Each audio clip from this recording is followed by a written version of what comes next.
Yes, me meant a rental scammer before. And let me tell you how that happened, right? So you know, as a realtor, you go around and show your client homes, right? So with me, they have a particular buyer where I look for buy a single family. And this house is we they went there before.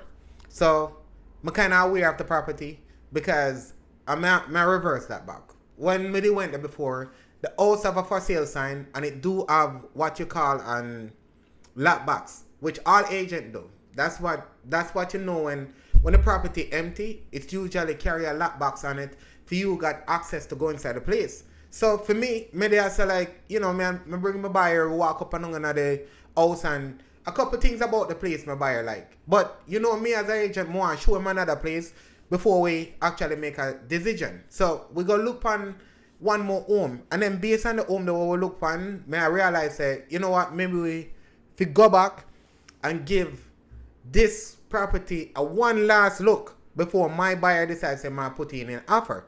So I'm a buyer that I would drive back. When we get to the property, no, I'm going to call the agent, come and tell the agent, say, like, listen, I want to have my buyer get a second look so we can just quickly put in an offer. And if your seller accept, we just run with it, right? That's the way I look on it. So when we get to the property, I realize the property doesn't have a for sale sign on it. And when you got up to the door, I realize the lockbox is not there. But what get me nervous is that the door was open, right? So I call the agent fast and say like, listen, something wrong. Come in to see the for sale sign if I him take it off.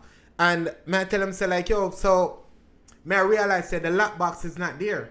He might tell me say, maybe still show the property and look. So I not take it no mind. So when I enter the house now, and while I show a buyer, and we come up with a final decision, say like, buyer, this is a good buy. Maybe we should run with this property. I'm way out to the door. As I pull the door, there goes a guy outside there with a rental client. Like him, I show the client the property. So being an agent who I am, if the seller did have the property up for sale and then you turn up and I rent the property, that means something wrong. So with me get back in the car, I call up the agent. I say like, listen, I see a guy at the place and it seems like he might rent out the place.